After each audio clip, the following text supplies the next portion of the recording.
During the work at Sasaki's office, along with Pete and several others, I don't recall their names, but they're just great people. Picture I have of the work in the office was always at night. We were always going through all-night sessions. But there was one day this fellow walked up to the door on Galen Street. He walked in, as young guy. He said he was from the business school, and he was there for a graduate degree.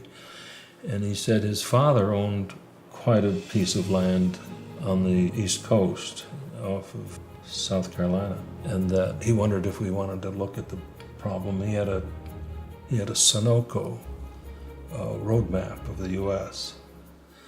He put it out on the table, and there were several of us standing around the table, including Hideo, of course.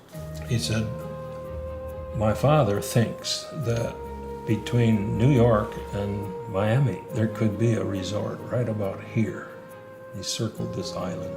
And he said, "Would you like to take a look at this and see if we could do something about it?" So, oh yeah. The name of the project was Sea Pines at the time. I think that name held through the period.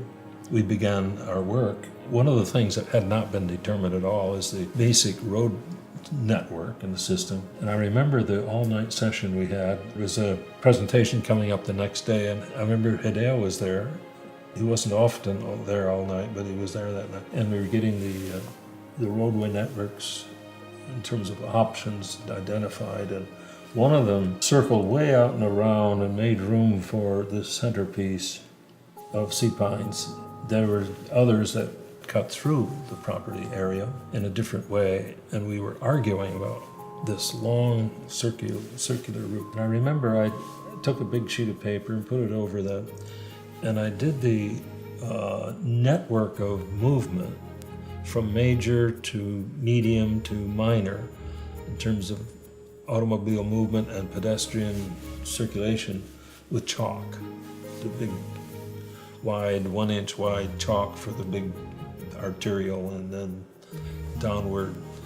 And it was messy and dirty. I remember that was one of the remarks that one of them said, "Well, this chalk gets all over."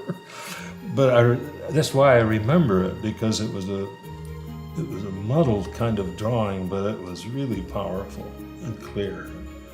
And it was clearly the one that we ought to present the next day. So Charles Fraser came back the next day. He was a young guy at the time, and he thought that that was a marvelous start, that we keep on rolling, and then went into a lot of detail. You know, one of the principles of Sea Pines at that early stage was that there would be a drawing back of all major project centers, and that the only protrusion from the pines to the beach would be an occasional long promontory of built, rather than change of grade. A built piece of promontory would go out as a kind of a pier. There was these run of a number of piers. They started that way. It began to be that the pressure on the part of the private developers was to get buildings onto the beach. I think now that's been the pattern of getting too much on the beaches. We were trying to stay off the beaches, but it didn't make sense to the business competition. I think the competing resorts were piling up on the beaches, and they relented, I think, later on. But that was a major piece of work.